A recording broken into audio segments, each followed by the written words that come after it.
नमस्कार, मैं Ramesh Pariyar, lecturer, government polytechnic college, Jodhpur. पिछले वीडियो में हमने NC machine means numerical control machines के बारे में डिस्कस किया था।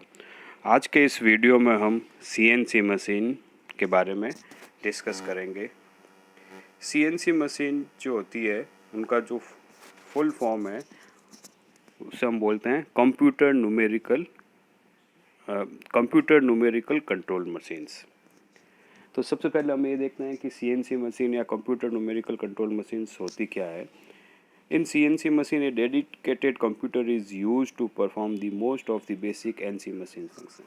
सीएनसी मशीन जो होती है वो न्यूमेरिकल कंट्रोल्ड मशीन्स की तरह ही होती है, बस इस मशीन में जो है हम एक कंप्यूटर का यूज़ करते हैं। इसीलिए हम इसको कंप्यूटर न्यूमेरिकल कंट्रोल मशीन्स कहते हैं। एनसी मशीन में जहाँ इनपुट मीडियम मैग्नेटिक टैप या फ्लॉपी होता है, लेकिन जो सीएनसी मशीन होती है इसमें इनपुट मीडियम जो है वो एक प्रोग्रामिंग होती है जिसको हम कंप्यूटर के द्वारा इनपुट करते हैं। CNC machine is a NC machine which uses dedicated computer as a machine control unit. तो CNC मशीन में मशीन कंट्रोल यूनिट के लिए हम एक कंप्यूटर का यूज़ करते हैं। The entire program is entered and stored in a computer memory. The machine cycle for each component is controlled by the program content in the computer memory.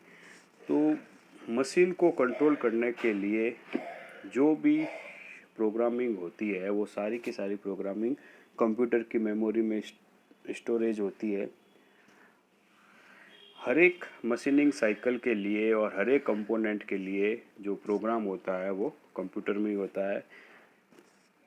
The stored part programme listed can be used for future production. एक बार हमने जो है computer में कोई programme feed कर दिया, इस feeded programme को हम नेक्स्ट साइकिल के लिए या अब में कभी और प्रोडक्शन करना है उस समय भी हम काम में ले सकते हैं। दूसरा ये कि जो हमने एक बार जो हमने प्रोग्राम हमने बना दिया, अब अगर हमें प्रोडक्ट की साइज़ चेंज करनी है तो हम उस प्रोग्रामिंग में जो उसके डायमेंशंस है वो हम चेंज कर सकते हैं। तो जो सीएनसी मशीन्स होती है वो न्यूमेरिकल कंट्रोल मशीन्स के कंपैरिजन में बहुत फ्लेक्सिबल होती है, क्योंकि इसमें प्रोग्रामिंग होती है उसमें हम ऐड कर सकते हैं।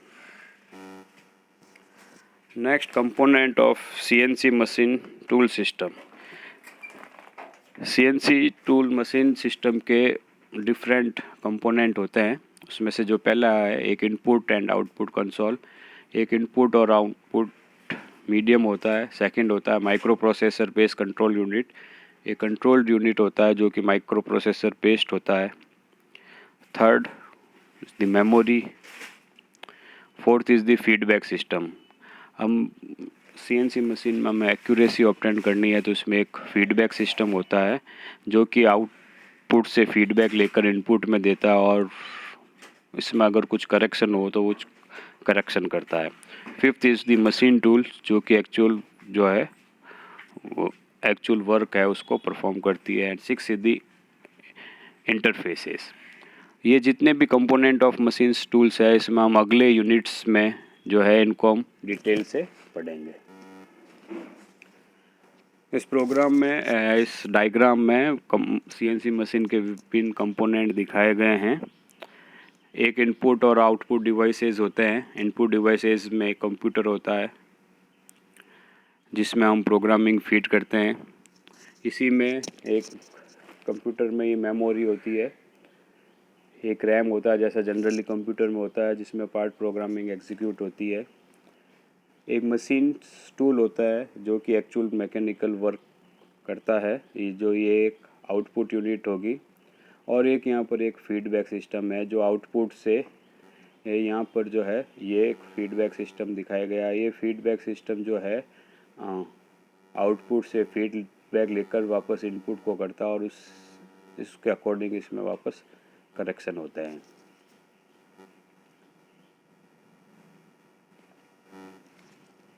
ना हम देखते हैं कि advantage of CNC machine tool. एक सीएनसी मशीन टूल के क्या क्या एडवांटेजेस हो सकते हैं।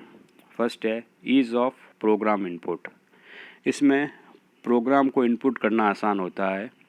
इसमें चूँकि जो इनपुट होता है प्रोग्राम वो उसे हम कंप्यूटर में देते हैं, तो अगर हमें कुछ भी मॉडिफिकेशन करना है तो हम उस कंप्यूटर में इजीली कर सकते हैं। जैसे एनसी मशीन में हमें मैग्नेटिक टेप पूरी चेंज करनी पड़ती है, लेकिन इसमें ऐसा नहीं है। इसमें हमें कोई भी करेक्शन करना है, कोई मॉडिफिकेशन करना है तो वो हम कर सकते हैं। Second is the multiple program storage. Computer में हम कई प्रोग्राम को स्टोरेज कर सकते हैं। हमें अलग अलग जो है वर्किंग करनी है तो अलग अलग वर्किंग के लिए हम जो है अलग अलग प्रोग्राम को हम स्टोर कर सकते हैं। Third, online part programming and editing. इसमें हम पार्ट प्रोग्रामिंग में एडिटिंग कर सकते हैं। जैसे अपना कोई जॉब है, उसके लिए फ़िक्स प्रोग्राम बना हुआ है, लेकिन अब उस जेड में मार्केट के अकॉर्डिंगली मार्केट की रिक्वायरमेंट के अकॉर्डिंग हमें कुछ करेक्शन करना है, तो उसके लिए हम उस पार्ट प्रोग्रामिंग में उसके डायमेंशंस को चेंज कर सकते हैं। और इस तरह से ये जो प्रोग्रामिंग होती है वो बहुत फ्लेक्सिबल होती है। Next is use of advance interpolation. हम जो एडवांस के जो न्यू टेक्नोलॉजी आती है और एडवांस इंटरपोलेशन होता है। इंटरपोलेशन का मतलब हम यहाँ पर एक समझते हैं कि जो टूल का जो मूवमेंट है, उस मूवमेंट को हम जो है नई टेक्नोलॉजी के हिसाब से हम उसको मॉडिफाई कर सकते हैं और नई एडवांस इंटरपोलेशन का यूज़ कर सकते हैं। Fourth is automatic tool compensation. इसमें जो है जो टूल है वो ऑटोमेटिक चेंज हो सकता है। एक जॉब पर हमें कई प्रकार के टूल की रिक्वायरमेंट होती है और इसमें पार्ट प्रोग्रामिंग ऐसी होती है कि एक टूल का फंक्शन ख़त्म होने के बाद नेक्स्ट टूल ऑटोमेटिक जो है नेक्स्ट फंक्शन करेगा। Auto generation part programme for existing component and the change in the system of the unit. इसमें हम सिस्टम की जो यूनिट है हम चेंज कर सकते हैं। मीटर, mm, इंच, फुट, जैसी हमें रिक्वायरमेंट है उस हिसाब से हम जो है इसमें यूनिट्स काम में ले सकते हैं। नेक्स्ट हम देखते हैं कि limitations of CNC machine. CNC machines की क्या क्या लिमिटेशंस हो सकती है या इसकी क्या सीमाएं हैं। First is higher investment cost. किसी सीएनसी मशीन को इंस्टॉल करने के लिए हमें बहुत अधिक कॉस्ट की रिक्वायरमेंट होगी, तो इसका जो इनिशियल खर्चा है सीएनसी मशीन को अगर हमें किसी फैक्ट्री में इंस्टॉल करना है तो उसकी जो शुरुआती लागत होगी वो बहुत ज़्यादा होती है। Second, higher maintenance cost. CNC machine में की जो है बहुत सॉफ्टिकेटेड मशीन्स होती है, तो इसके लिए जो है जो एटमॉस्फेयर है वो एयर कूल्ड होना चाहिए, है ना। तो इसकी जो मेंटेनेंस कॉस्ट होती है, रख रखाव लागत होती है, वो बहुत ज़्यादा होती है। अगर इसका कोई पार्ट्स ख़राब हो जाए तो उस पार्ट्स को रिपेयर करने के लिए इसकी जो कॉस्ट होगी वो बहुत ज़्यादा होगी। Next is required skill operator. तो सीएनसी मशीन को चलाने वाला जो ऑपरेटर है उसको उसकी पार्ट प्रोग्रामिंग के बारे में नॉलेज होनी चाहिए। अगर उसको पार्ट प्रोग्रामिंग की नॉलेज होगी तभी वो उस मशीन को एग्जीक्यूट कर पाएगा, उसको चला पाएगा और उसमें कुछ करेक्शन है तो वो उस करेक्शन को कर पाएगा। नेक्स्ट है हाई ब्रेकडाउन कॉस्ट।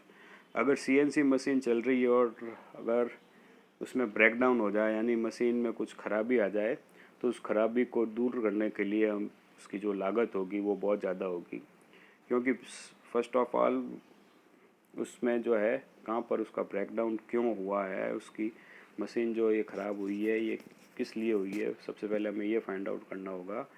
और उसके बाद में इसके जो पार्ट्स हैं उनको रिपेयर करना और उसको रिप्लेस करने की जो कॉस्ट होगी वो बहुत ज़्यादा होगी। Next, application of CNC machine. CNC machine के क्या क्या यूज़ है, हम कहाँ कहाँ पर काम में लेते हैं। सबसे पहला है मटेरियल रिमूवल इंडस्ट्रीज़। ऐसी इंडस्ट्रीज़ जहाँ पर मटेरियल रिमूवल प्रोसेस होता है उसमें हम काम में लेते हैं। जैसे बहुत सी सीएनसी मशीन होती है जो सिर्फ ग्राइंडिंग करती है, cylindrical grinding machine, centreless grinding machines, milling machines. तो ये जो मशीन्स होती है वो मटेरियल रिमूवल मशीन्स होती है वो हम उसमें CNC मशीन काम में लाते हैं। मेटल फैब्रिकेशन इंडस्ट्रीज बहुत सी CNC मशीन होती है जो फैब्रिकेशंस में वेल्डिंग में काम में ली जाती है। एरोस्पेस इंडस्ट्री में क्योंकि वहाँ पर बहुत प्रिसाइज डायमेंशंस होना चाहिए, क्लोज डायमेंशनल एक्यूरेसी चाहिए, तो उसके लिए हम CNC मशीन्स काम में लेते हैं। ऑटोमोटिव इंडस्ट्रीज़, ऑटोमोबाइल से रिलेटेड जितनी भी इंडस्ट्रीज़ है उसमें हम काम में लेते हैं। नेक्स्ट हम लेते हैं नॉन